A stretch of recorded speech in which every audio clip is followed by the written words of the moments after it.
বারিক আলাইহি। সম্মানিত উপস্থিতি, আজকে আমি আপনাদের সম্মুখে যে বিষয়টি নিয়ে আলোচনা করব সেটি হচ্ছে রমাদানের মাসাইল। অর্থাৎ এই যে আমরা রমাদান মাস পেয়েছি, রমাদান মাসে আমরা সিয়াম পালন করছি, তো এই সিয়াম পালন করা অবস্থায় অনেক বিষয় জানার আছে, যেমন তার মাসলা মাসাইল, যেমন রোজা রেখে কিছু করণীয় বর্জনীয়, কিভাবে রোজা রাখবেন, এ জাতীয় আরো অন্যান্য অনেক বিষয়, যাবতীয় বিষয়কে সামনে রেখে বিষয়টাকে বলা হচ্ছে মাসাইল রমাদান, রমাজানের ফাজাইল ও মাসাইল। তো আশা করি মনোযোগ সহকারে শুনবেন বিষয়টা। প্রথমত আমরা কয়েকটা বিষয় আলোচনা করব, আজকের এই বিষয়টা কয়েকটা পয়েন্টে আলোচনা করব। প্রথমত একটা পয়েন্ট থাকবে যে আল্লাহ তাআলা কাদের জন্য সিয়ামকে ছাড় দিয়েছেন। দ্বিতীয়ত পয়েন্ট থাকবে যে যদি ইচ্ছাকৃতভাবে আমরা সিয়াম ত্যাগ করি তাহলে তার পরিণতি কি হতে পারে, এবং তৃতীয়ত আরেকটা পয়েন্ট থাকবে যে সিয়ামরত অবস্থায় আমাদের করণীয় এবং বর্জনীয়, কি করতে হবে আর কি ছাড়তে হবে। এই যাবতীয় বিষয়কে সামনে রেখে আমি আমার বক্তব্য ইতি করব ইনশাআল্লাহ, ওয়া মা তাওফীক ইল্লা বিল্লাহ। প্রথমে আসুন যে আল্লাহ তাআলা তিনি বলছেন সূরা বাকারার 2 নম্বর সূরার 183 এবং 84 নম্বর আয়াতে, যেটা পূর্ববর্তী আলোচনা আমি করেছি। আল্লাহ তাআলা বলছেন, ইয়া আইয়ুহাল্লাযীনা আমানু, হে তোমরা যারা ঈমান এনেছো, কুতিবা আলাইকুমুস সিয়াম, তোমাদের উপর সিয়ামকে ফরজ করা হয়েছে, কামা কুতিবা আলাল্লাযীনা মিন ক্বাবলিকুম লাআল্লাকুম তাত্তাকুন, যেমন ভাবে তোমাদের পূর্ববর্তী লোকেদের উপরে, তোমাদের পূর্ববর্তী নবী রাসূল তাদের উম্মতদের উপরেও এই সিয়ামটা ফরজ ছিল। কেন? লাআল্লাকুম তাত্তাকুন, যাতে করে তোমরা মুত্তাকি হতে পারো, পরহেজগার হতে পারো। এবার আল্লাহ বলছেন আইয়ামাম মা'দুদাত, ফামান কানা মিনকুম মারিদান আও আলা সাফারিন ফাইদ্দাতুম মিন আইয়ামিন উখরা। এই আয়াতের মধ্যে আল্লাহ পাক রব্বুল আলামিন দুই শ্রেণীর ব্যক্তির জন্য বলেছেন, যারা সিয়ামরত অবস্থায়, মানে এই রমাদান মাসে তারা যদি সিয়াম পালন না করে পরবর্তীতে তাদেরকে আদায় করে নিতে পারবে তারা। এটা আল্লাহ তাআলা বলে দিয়েছেন এই আয়াতের মধ্যে যে ফামান কানা মিনকুম মারিদান আও আলা সাফারিন, তোমাদের মধ্যে কোনো ব্যক্তি যদি অসুস্থ হয়, অসুস্থ ব্যক্তি অথবা সফরকারী ব্যক্তি, কোনো মুসাফির ব্যক্তি, কোথাও দূরে কোথাও সফরে গিয়েছেন, এই ক্ষেত্রে আপনার যদি কষ্টকর মনে হয় সিয়াম পালন করাকে, আপনি ছাড়লে আপনার কোনো সমস্যা নাই। কিন্তু একটা কথা আমাদের মাথায় রাখতে হবে যে এখন রমাদানে আপনি যে সিয়ামটা ছাড়ছেন এটা কিন্তু পরবর্তীতে আদায় করে নিতে হবে। ফরজ সিয়াম ফরজই থাকবে, ছাড় আছে কিন্তু ছেড়ে দেওয়া হয়নি। বুঝতে পেরেছেন? মৌলিকভাবে কয়েক শ্রেণীর ব্যক্তির জন্য আল্লাহ তাআলা তিনি ছাড় দিয়েছেন এই রমাদান মাসে সিয়ামকে, কিন্তু পরবর্তীতে আদায় করে নিতে পারবে। তার মধ্যে প্রথমত যে ব্যক্তি অসুস্থ ব্যক্তি যদি রমাদানে ছেড়ে দেয় পরবর্তীতে সে আদায় করে নিতে পারবে। দ্বিতীয়ত হচ্ছে মুসাফির ব্যক্তি, যে ব্যক্তি সফরকারী, এই ব্যক্তি যদি ছেড়ে দেয় পরবর্তীতে আদায় করে নিতে পারবে, এর জন্য ছাড় আছে। কিন্তু বলছেন যে ফামান তাতাওয়া খায়রান ফাহুয়া খায়রুল্লাহ, মুসাফির ব্যক্তির জন্য আল্লাহ তাআলা আলাদা করে বলছেন, কোন ব্যক্তি যদি নফল অন্য কোন কল্যাণকর ইবাদত করতে চায় তাহলে সেটাই তার জন্য কল্যাণকর, ফাহুয়া খায়রুল্লাহু, তার জন্য সেটা কল্যাণকর। ওয়া আনতাসুমু খায়রুল লাকুম ইন কুনতুম তা'লামুন, আর সে যদি চায়, সে যদি সিয়াম পালন করে ওই অবস্থায়, তাহলে সেটাই তার জন্য উত্তম হবে। আল্লাহ তাআলা এই কথা বলছেন। কিন্তু আমরা এটা করব না যে আমাদের নফসের প্রতি জুলুম করে, নফসের প্রতি অত্যাচার করে, আমি বুঝতে পারছি যে আমার খুব কষ্টকর হবে, এমন অবস্থায় আমি সিয়াম পালন করব না। আল্লাহ তাআলা এই জন্য আমাদের জন্য ছাড় দিয়েছেন। বুঝতে পেরেছেন? কিন্তু সে যদি চাই যে আমি সুস্থ আছি কিংবা আমি সফরকারী হলেও আমার সেরকম সমস্যা নাই, তবে সে সিয়াম পালন করতে পারে। ঠিক আছে? তো এই আয়াতের মধ্যে আল্লাহ তাআলা দুটো কথা বললেন। আরেকটা বিষয় হচ্ছে কোন গর্ভধারিণী মহিলা, গর্ভধারণ করেছে, গর্ভবতী মহিলা, এমন মহিলা সে সিয়াম নষ্ট করতে পারে, সিয়াম ছাড়তে পারে, কিন্তু পরবর্তীতে তাকে আদায় করে নিতে হবে যদি তার পেটের বাচ্চা যেটা আছে ওটাতে ক্ষতির আশঙ্কা থাকে। বুঝতে পেরেছেন? ক্ষতির আশঙ্কা যদি থাকে, যদি সমস্যা থাকে, তাহলে সে রমাদানে সিয়াম ছাড়তে পারে, কিন্তু পরবর্তীতে সে যখন সুস্থ হবে, তার গর্ভপাত হয়ে যাবে, তখন সে কি করবে? সিয়াম পালন করে নেবে। এরকম ভাবে কোন মহিলা, দুগ্ধপানকারিণী মহিলা, কোন বাচ্চা আছে, কোলের বাচ্চা, কোলের শিশু, তাকে দুধ পান করায়, সে যদি সিয়াম পালন করে তাহলে তার ওই শিশুর ক্ষতি হতে পারে, দুধ পাবে না কিংবা অন্য কোনো ক্ষতি হতে পারে। তো এমন অবস্থায় ওই মহিলাও কিন্তু সিয়াম ত্যাগ করতে পারে। ঠিক আছে? এবার ওই যে অসুস্থ ব্যক্তি সিয়াম পালন মানে ছাড়তে পারে, তো অসুস্থ ব্যক্তির মধ্যে আবার দুই প্রকার হতে পারে। যেমন এমন অসুস্থ ব্যক্তি যার সুস্থ হওয়ার কোনো আশঙ্কাই নাই, বুঝতে পারছেন? এমন অসুস্থ ব্যক্তি বিছানায় শায়িত, একদম মৃত্যুশয্যায় শায়িত এমনও হতে পারে, বা বিছানায় গত হয়ে গেছে এমন হতে পারে। এমন অসুস্থ ব্যক্তি যার সুস্থতা হওয়ার কোনো আশঙ্কাই নাই, এমন ব্যক্তি কি করবে? ফিদিয়া দিয়ে দেবে। ফিদিয়া কতটুকু? 100-250, বুঝতে পারছেন? অর্ধশা। তো এই যে একটা আপনি করবেন, রোজা ত্যাগ করছেন আপনি বা ছেড়ে দিচ্ছেন, আপনি যে রাখতে পারবেন না পরবর্তীতে বা সুস্থতা হওয়ার আশঙ্কাও নাই, তখন আপনি কি করবেন? এই ফিদিয়াটা দিয়ে দিবেন, ফিদিয়া দিয়ে দিবেন। তো আল্লাহ তাআলা এই কথাই বলেছেন যে যারাই এরকম অক্ষম ব্যক্তি, তারা পরবর্তীতেও যদি রাখতে না পারে, এই সিয়ামগুলো পূর্ণ করতে না পারে, তাহলে তারা কি করবে? ফিদিয়া দিয়ে দিবে। কিন্তু প্রথমত চেষ্টা রাখতে হবে তার যতটুকু ক্ষমতা আছে সিয়াম পালন করার করবে, যদি না পারে তখন ফিদিয়ার অপশনটা। ফিদিয়ে দিবে কি? চাল দিয়ে, খাবার দিয়ে, এগুলো দ্বারা তারা ফকির মিসকিনকে ফিদিয়ে দিয়ে তারা এই রোজার ফিদিয়া স্বরূপ, কাফারা স্বরূপ তারা আদায় করে নেবে। ঠিক আছে? তো এইরকম এই কয়েক শ্রেণীর ব্যক্তির জন্য আল্লাহ তাআলা এই রমাদানের সিয়ামকে ছাড় দিয়েছেন, কিন্তু ছেড়ে দেননি, পরবর্তীতে কিন্তু আদায় করতেই হবে এদেরকে। বুঝতে পেরেছেন তো? এবার আসেন যে যারা এই ওজুরের মধ্যে পড়ে না, মানে এই সমস্ত কারণগুলো যাদের মধ্যে বিদ্যমান না, অথচ তারা সিয়াম অনর্থক ভাবে ছেড়ে দিচ্ছে, মানে বিনা কারণে যারা সিয়াম ত্যাগ করে, তাদের পরিণতি কি? রাসূল আকরাম সাল্লাল্লাহু আলাইহি ওয়াসাল্লাম তিনি বলছেন, আবু উমামা বাহিলি রাদিয়াল্লাহু আনহু থেকে বর্ণিত, তিনি বলছেন যে আমি শুনেছি রাসূলুল্লাহ সাল্লাল্লাহু আলাইহি ওয়াসাল্লামের কাছ থেকে, তিনি বলেন যে আল্লাহ রাসূল সাল্লাল্লাহু আলাইহি ওয়াসাল্লাম বলছেন যে আমি একদিন শুয়েছিলাম। এই হাদিসটা কার জন্য বলছি? যারা বিনা কারণে, বিনা ওজুরে, বিনা অজুহাতে যারা সিয়াম ত্যাগ করে, কোনো কারণই নাই, অথচ সে সিয়াম ত্যাগ করছে। এদিকে ঘুমায়েন না আপনারা, এদিকে তাকান, সামনে ওই লোকটাকে জাগান, ঘুমায়েন না, ভালো করে একটু হিলে বসেন, ভালোভাবে সুন্দর করে বসেন। এখানে একটা হাদিস বলছি, মূল্যবান হাদিস। সমাজে অনেক ছেলেরা আছে, যুবকেরা, এমনকি আপনারা প্রাপ্তবয়স্ক অনেকেই আছে যারা বিনা কারণে, বিনা ওজুরে সিয়াম ত্যাগ করে, কোনো কারণই নাই, এমনি এমনি সিয়াম ত্যাগ করছে। এদের জন্য আল্লাহ রাসূল সাল্লাল্লাহু আলাইহি ওয়াসাল্লাম এই হাদিসটা যেখানে বলা হচ্ছে, তিনি বলছেন, আল্লাহ রাসূল সাল্লাল্লাহু আলাইহি ওয়াসাল্লাম বলছেন যে একদিন আমি রাত্রিতে ঘুমিয়েছিলাম, এমত অবস্থায় দুইজন ব্যক্তি আমাকে কি করলো? তুলে নিয়ে চলে গেল, মানে এইরকম বাহুতে হাত দিয়ে তুলে নিয়ে চলে গেল, এমন একটা দুর্গম পাহাড়ের নিকটে নিয়ে গেলেন। যাওয়ার পরে ওই দুইজন ব্যক্তি বলছেন, ওই দুইজন ব্যক্তি কিন্তু ফেরেশতা, ওই দুইজন ব্যক্তি এবার আল্লাহ রাসূল সাল্লাল্লাহু আলাইহি ওয়াসাল্লামকে বলছেন, আল্লাহ রাসূলকে বলছেন যে এই পাহাড়ে আপনি উঠুন, উঠে যান, চড়ে যান। আল্লাহ রাসূল সাল্লাল্লাহু আলাইহি ওয়াসাল্লাম বলছেন এরকম এত বড় পাহাড় আমি উঠতে সক্ষম নই, উঠতে পারবো না।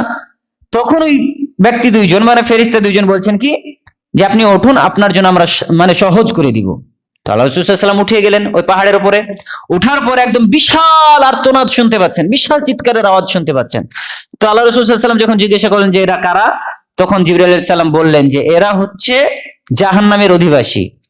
এবার আবারও আল্লাহ রাসূল সাল্লাল্লাহু আলাইহি ওয়াসাল্লামকে নিয়ে চলতে লাগলেন, আল্লাহ রাসূল সাল্লাল্লাহু আলাইহি ওয়াসাল্লামকে আবারও নিয়ে চলতে লাগলেন। চলতে চলতে এমন অবস্থায় এমন একটা পর্যায়ে পৌঁছে গেছেন যেখানে দেখতে পাচ্ছেন যে মানুষকে, কিছু এক শ্রেণীর মানুষকে উল্টো করে, এই যে পায়ের গোড়ালি আছে, গোড়ালির যে পেশি, মোটা শিরা, এই যে হাড়, পেছনের হাড়টা, ওই হাড়ে যেমন আমরা ছাগল ঝুলাই না, ছাগল জবাই করার, ছাগল ওই চামড়া ছিলবো কিংবা মাংস কাটবো, এই কারণে ছাগলের ট্যাংটা উপরের দিকে তুলে মাথাটা নিচের দিকে থাকে, ওই রকম ভাবে এক শ্রেণীর মানুষকে ঝুলিয়ে রাখা হয়েছে, এভাবে শাস্তি দেওয়া হচ্ছে তাদেরকে। তো আল্লাহ রাসূল সাল্লাল্লাহু আলাইহি ওয়াসাল্লাম যখন ফেরেশতাদেরকে জিজ্ঞাসা করলেন যে এরা কারা, তখন আল্লাহ রাসূল সাল্লাল্লাহু আলাইহি ওয়াসাল্লামকে বললেন তারা যে এরা হচ্ছে আপনার উম্মতের ওই সমস্ত ব্যক্তিরা যারা কি করত? সিয়াম পালন করত, কিন্তু সিয়াম পালন করা মানে ইফতারের সময় হওয়ার আগে তারা পূর্বেই ইফতার করে নিত, 10 মিনিট আগে, 5 মিনিট আগে, 20 মিনিট আগে তারা ইফতার করে নিত। এবারে এই হাদিসের ব্যাখ্যায় বলা হচ্ছে যে এই হাদিসের মানে বিষয়টা বুঝেন যে আল্লাহ রাসূল সাল্লাল্লাহু আলাইহি ওয়াসাল্লাম বলছেন যে তারা কি করত? সিয়াম পালন করত। সিয়াম পালন করার পরেও তারা কি করেছিল? ইফতারটা একটু দ্রুত করে নিয়েছিল, মানে আগে আগে করত। 1 মিনিট আগে যদি করেন সমস্যা নাই, কিন্তু এখানে 5 মিনিট 10 মিনিট আগে করে নেওয়া একটা দোষণীয় বিষয়। তাই এখানে শাস্তির বিষয় উল্লেখ করা হয়েছে। এখানে বলা হচ্ছে যদি তাহলে সিয়াম পালনত অবস্থায় ইফতার আগে করার কারণে যদি শাস্তি এমন হয়, তাহলে যারা বিনা কারণে সিয়াম ত্যাগ করছে তাদের শাস্তি কেমন হবে বলেন? ভাবতে পারছেন? এরা সিয়াম পালন করতো, তারপরেও শাস্তি এরকম কেন? কারণ এরা ইফতারটা একটু দ্রুত করে নিত, আগে আগে করে নিত। তাহলে যারা সিয়াম করেই না, মোটেই যারা করে না কোনো কারণ ছাড়াই, তাদের অবস্থা কিরকম হবে? সম্মানিত উপস্থিতি, এই কারণেই আমরা চেষ্টা করব সিয়াম আমাদের কারণ ছাড়া, ওজুর ছাড়া, আল্লাহ তাআলা যে সমস্ত অপশন আমাদের জন্য দিয়েছেন সেই অপশনগুলো ছাড়া আমরা কোনো রকম ভাবেই সিয়াম ত্যাগ করব না। আর আরেকটা বিষয় কেন আপনি ভাবেন না, এই রমাদান মাসে আপনি বিনা কারণে আপনি সিয়াম ত্যাগ করছেন। আপনি এই সিয়ামটা যে ত্যাগ করলেন, একটাই আপনি সিয়াম ত্যাগ করলেন, আপনি ভাবছেন পরবর্তীতে আদায় করে নেবেন। আপনি পরবর্তীতে আদায় করে নিলে এই সিয়ামটা পূর্ণ তো হয়ে গেল, ঠিক আছে, কিন্তু রমাদান মাসে সিয়াম পালন করাতে যে ফজিলত, যে গুরুত্ব, যে মাহাত্ম্য, এগুলো আপনি পাবেন? হবে আপনার? হবে না, আপনি পাবেন না। সারা বছর সিয়াম পালন করলেও এই রমাদান মাসে একটা দিন সিয়াম পালন করাতে যে ফজিলতটা পেতেন, যে গুরুত্বটা ছিল এই রমাদানের, সেই গুরুত্বটা আপনি আর পাবেন না, অর্জন করতে পারবেন না। কাজেই আমাদেরকে চেষ্টা করতে হবে এই রমাদান মাসকে কাজে লাগিয়ে এই রমাদান মাসের যে ফরজ সিয়াম, সেই ফরজ সিয়াম যদি ওজোর না থাকে, অজুহাত না থাকে, আমরা এই মাসে আমরা সিয়াম পালন করার চেষ্টা করব ইনশাআল্লাহ। আল্লাহ তাআলা আমাদেরকে সেই তৌফিক দান করুক, আল্লাহুম্মা আমিন। এবারে আসেন যে রোজা অবস্থায়, সিয়াম অবস্থায় কিছু করণীয় এবং বর্জনীয় সম্পর্কে আমরা জেনে নিই। প্রথমত বিষয় হচ্ছে, আমরা আমাদের প্রচলিত সমাজে অনেক বিষয় আমাদের মধ্যে আশঙ্কা থাকে যে এমন একটা কাজ করে নিলাম, সেটাতে সিয়াম নষ্ট হবে কি হবে না, আমাদের মধ্যে আশঙ্কা থেকে যায়, সংশয় জাগে অন্তরে। আজ শুনে সেগুলো আমরা নিরসন করার চেষ্টা করি। প্রথমত একটা বিষয় আমরা জানি যে সিয়াম ভঙ্গের কারণ যেগুলো আছে, এ কথাটা মৌলিকভাবে মনে রাখবেন যে সিয়াম ভঙ্গের কারণ যেগুলো রয়েছে, সেই কারণগুলো বাদ দিয়ে বাকি আপনি যা কিছু করেন না কেন আপনার সিয়াম নষ্ট হবে না। বুঝতে পেরেছেন? সিয়াম ভঙ্গের কারণ কয়েকটা আছে, তার মধ্যে আপনি ওইগুলো বাদ দিয়ে বাকি আর যা কিছু করেন না কেন আপনার সিয়াম নষ্ট হবে না। এবার ওই কারণগুলো কি কি?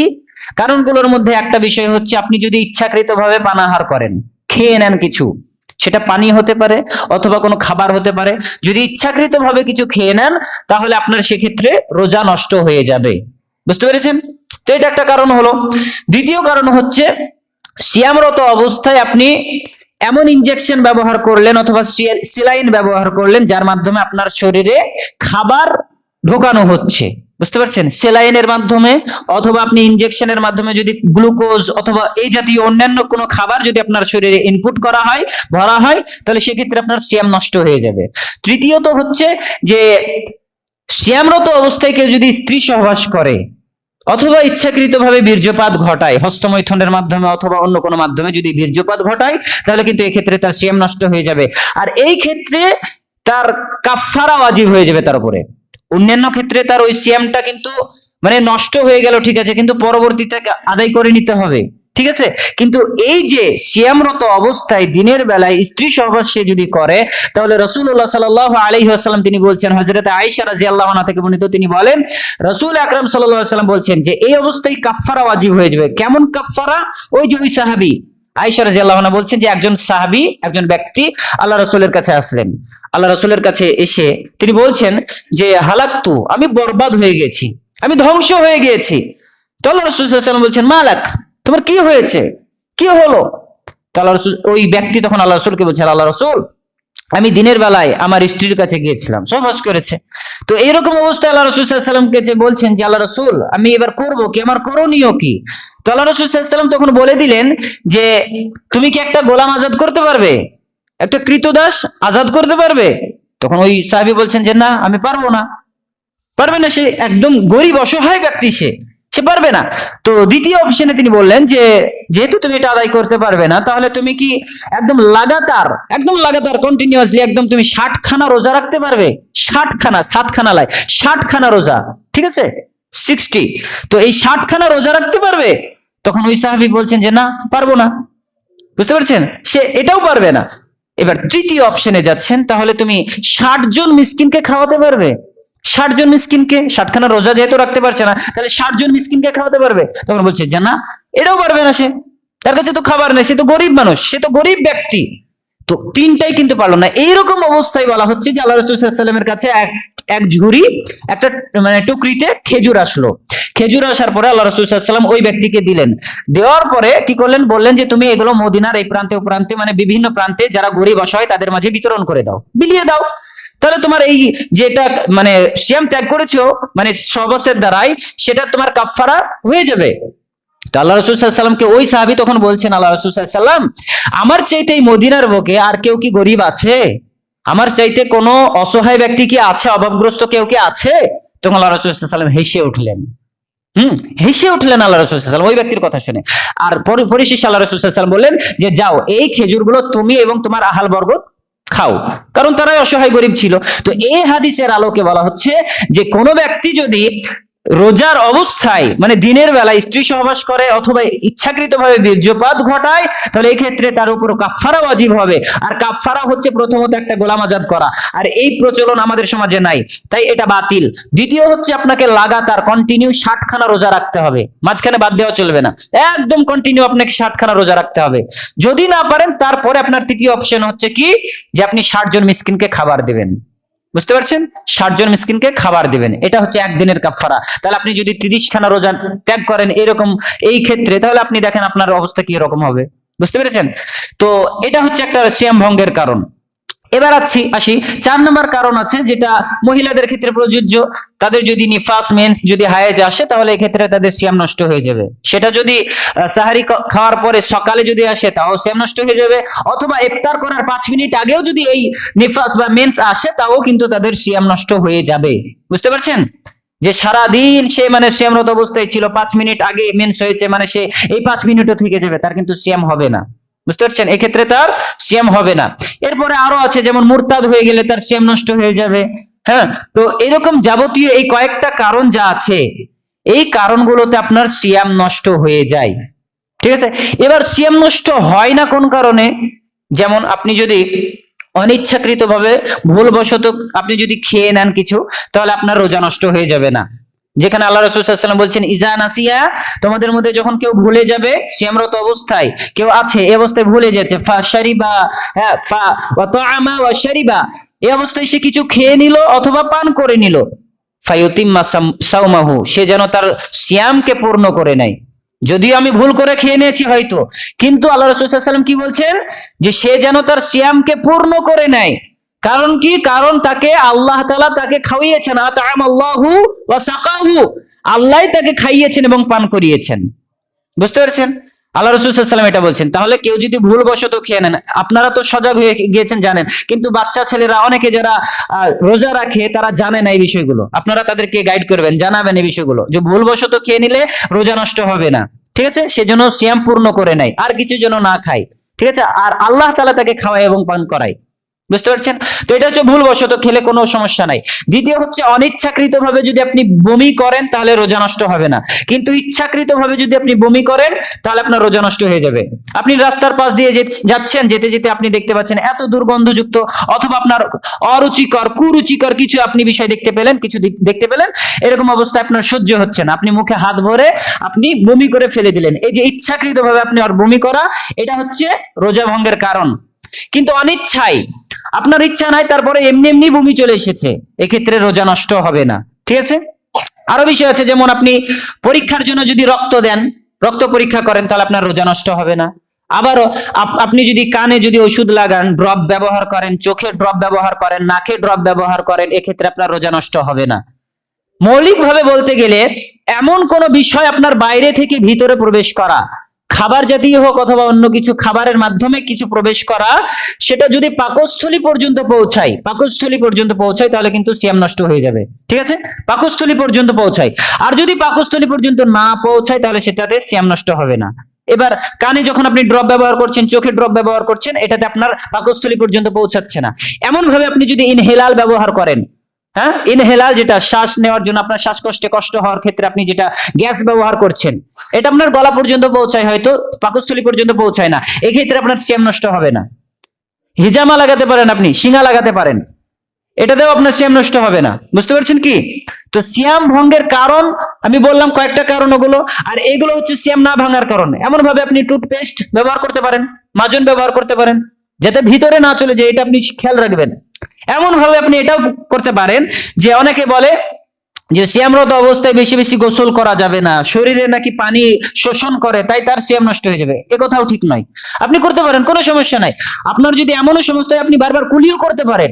এমনও সমস্যা হলে আপনি একটা ভিজা কাপড় আপনার শরীরে জড়িয়েও রাখতে পারেন, ওই পানিটা আপনার পাকস্থলী পর্যন্ত পৌঁছচ্ছে না, বা শরীর থেকে ঘাম বের হয় ঠিকই, কিন্তু এই শরীরে পানি শোষণ করে কিনা আপনি নিজেও নিশ্চিত হতে পারেন না, এক্ষেত্রে আপনার সিয়াম নষ্ট হবে না। তাই আমরা এই যে কুসংস্কার গুলো রয়েছে আমাদের সমাজে, যে এই কাজগুলো করলে সিয়াম নষ্ট হয়ে যায়, এগুলো থেকে আমরা বেঁচে থাকবো। আর আরেকটা মৌলিক নীতিমালা আমরা জেনে রাখবো, রাসূলুল্লাহ সাল্লাল্লাহু আলাইহি ওয়াসাল্লাম বলেছেন যে মাল্লাম ইয়াদা কোন ব্যক্তি যদি মানে এটা ছাড়তে না পারে যে কোন ব্যক্তি যদি মাল্লাম ইয়াদা কাউলা জুর ওয়াল আমালা বি, কোন ব্যক্তি যদি সিয়ামরত অবস্থায় মিথ্যা কথা বলা এবং সে অনুযায়ী আমল করা যদি ত্যাগ না করতে পারে, আল্লাহ রাসূল সাল্লাল্লাহু আলাইহি ওয়াসাল্লাম বলছেন ফালাইসা লিল্লাহি হাজাতুন, ওই ব্যক্তির জন্য আল্লাহ তাআলার জন্য কোনো রকম পরোয়া নাই, আল্লাহ তাআলার কোনো প্রয়োজনই নাই যে ফি আই, ওই ব্যক্তি যদি ফি আইয়াদা তাআমাহু ওয়া শারাবাহু, সে ব্যক্তি খেলো বা পান করলো, আল্লাহ তাআলার কোনো যায় আসে না। কিসের জন্য? আপনি যদি সিয়ামরত অবস্থায় আছেন আর আপনি মিথ্যা কথা বলা ছাড়তে পারছেন না, সেই অনুযায়ী আমলও ছাড়তে পারছেন না, তাহলে আপনার খাওয়া না খাওয়া দুটোই সমান। তাহলে এটা একটা রোজা ভঙ্গের কারণ নয়। আপনি যদি রোজা অবস্থায় অনর্থক কাজকর্মে লিপ্ত হন, আপনি যদি অবৈধ কাজে যদি লিপ্ত হন, আপনি যদি মিথ্যা কথা বলেন বা মিথ্যা কথা যদি আপনি ওই অনুযায়ী আমল করেন, তাহলে আপনার কিন্তু সিয়াম নষ্ট হয়ে যাবে। এ কথাই রাসূলুল্লাহ সাল্লাল্লাহু আলাইহি ওয়াসাল্লাম বলছেন। মানে যাবতীয় যা কিছু হারাম কাজ আছে, অশ্লীল কাজ আছে, সেই কাজগুলো আপনার সিয়াম নষ্টের একটা মৌলিক কারণ। ঠিক আছে? মানে ওই যে 6-7টা কারণ আছে সেগুলো তো আলাদা আছে খাস ভাবে, কিন্তু এটা হচ্ছে একদম মৌলিক ভাবে যে কোনো হারাম কাজে লিপ্ত হলে আপনার সিয়াম নষ্ট হয়ে যাবে। ঠিক আছে? যে কোনো অশ্লীল কাজে লিপ্ত হলে আপনার সিয়াম নষ্ট হয়ে যাবে।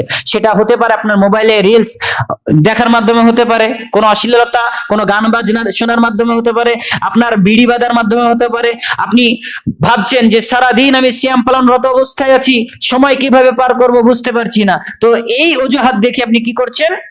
সারাদিন আপনি সিনেমা নিয়ে বসে আছেন, সারাদিন আপনি বিড়ি বাজছেন, সারাদিন আপনি গেমস খেলছেন। তো এরকম ভাবে এই যে অনর্থক সময় পার করছেন কোন অজুহাতে, যে সময় সিয়ামরত অবস্থায় আমার সময় পার হচ্ছে না, অথচ আপনি কোরআন খুলে কোরআন পড়ছেন না, আপনার সময় পার হচ্ছে না, সময় পাচ্ছেন না আপনি, মানে আমরা সময় পাচ্ছি না আর আপনি সময় মানে পার করবেন এই সুযোগ পাচ্ছেন না, এই জন্য আপনি গেমস খেলছেন, রিলস দেখছেন, এভাবে আপনি সময় অতিবাহিত করছেন।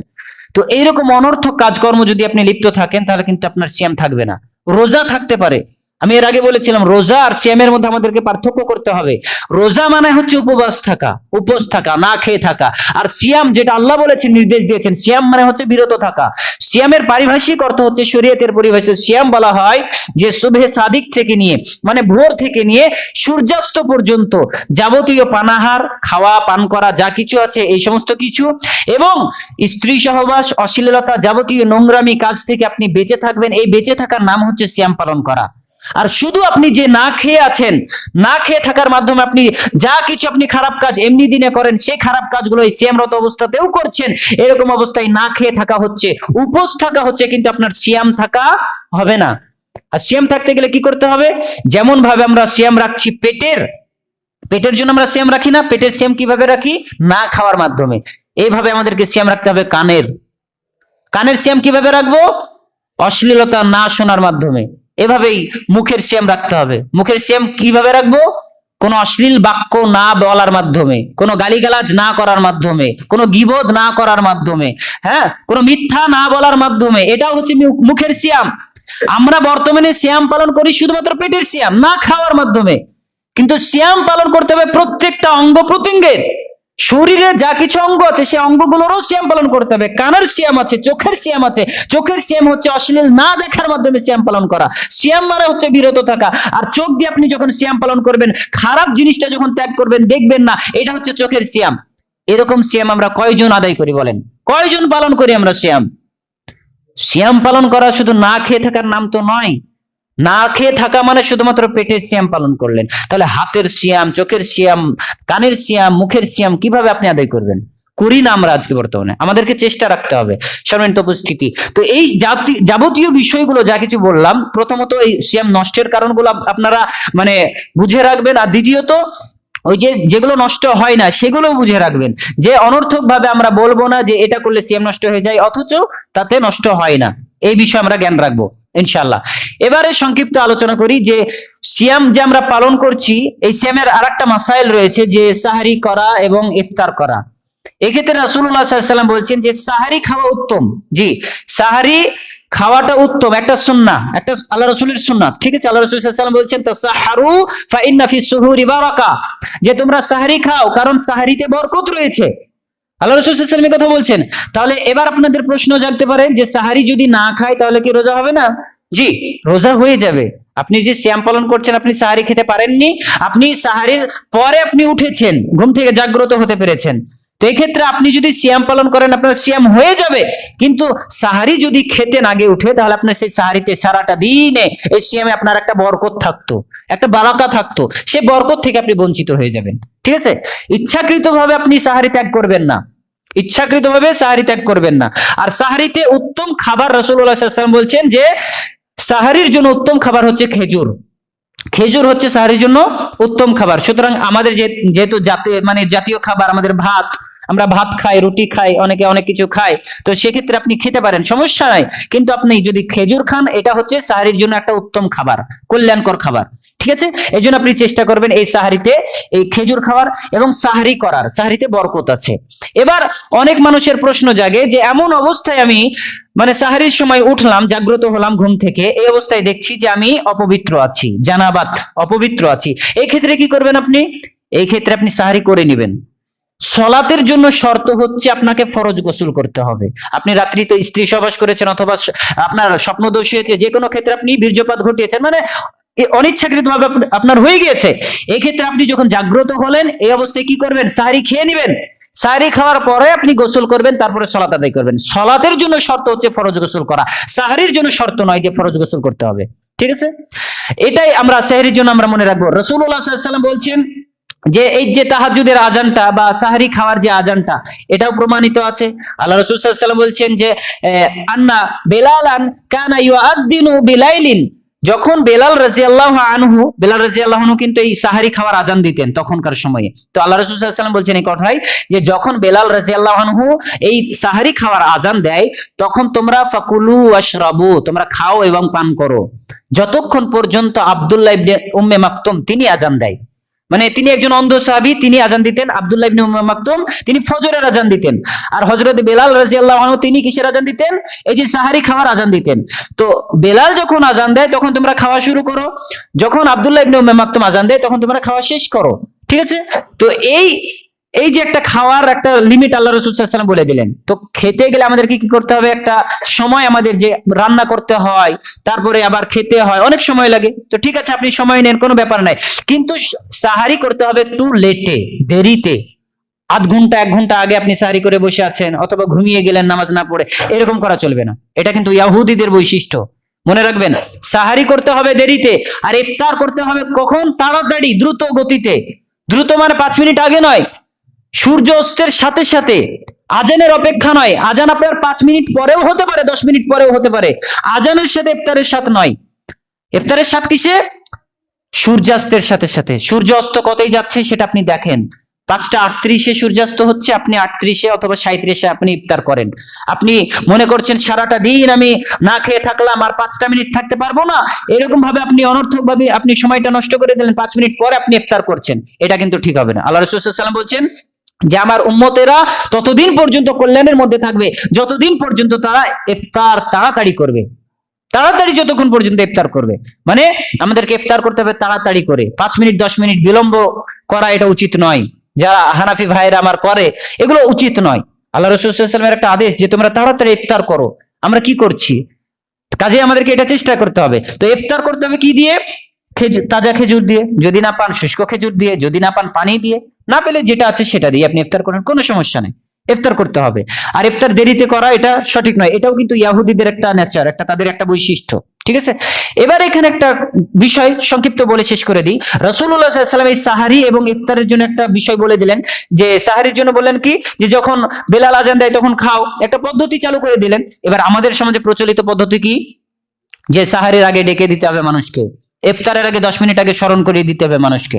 আচ্ছা, এইটা কার পদ্ধতি? আল্লাহ রাসূলের পদ্ধতি। আজান হলে খাও, আজান হলে বন্ধ করো, সূর্যাস্ত হলে ইফতার করো, এটা আল্লাহ রাসূলের পদ্ধতি। এবার প্রচলিত যেটা আমাদের সমাজে চলছে, যে আর মাত্র এত মিনিট সময় আছে, আপনারা রাস্তাঘাটে না থেকে ইফতার নিয়ে বসে যান, সাহারি খাওয়া বন্ধ করে দিন। এই প্রচলিত এই নিয়মটা কার? এই পদ্ধতিটা কার বলেন তো? এটা কে দিয়েছে আপনাকে? কোন কোন নবী দিয়েছে আপনাকে এই পদ্ধতিটা? আমরা কেন পালন করি এটা? আচ্ছা, আপনাকে যদি বলা হয় এই আজান দিচ্ছেন, আপনারা 5 ওয়াক্ত আজান দিচ্ছেন, এই আজানের পরে, আজান দেওয়ার পরে অনেক আপনারা নামাজে আসেন না অনেকে নামাজে। তো এই ক্ষেত্রে আমি যদি আজানের পরে ওই মুয়াজ্জিন যদি আবারও মাইকে ডাকাডাকি করে, কই গো তোমরা মসজিদে আসলে না, আর টাইম নাই, 5 মিনিট টাইম আছে, তোমরা নামাজে চলে আসো, চলবে? এটা চলবে না। তো এটা কারণ এই পদ্ধতি আল্লাহ রসুল দেননি। আল্লাহ রসুলের পদ্ধতি হচ্ছে শুধু আজান দিতে হবে, আজানে মুসল্লি আসলে আসুক, না আসলে না আসুক, এক্সট্রা ভাবে আপনি ডাকবেন এই অনুমতি আল্লাহ রসুল দেয়নি।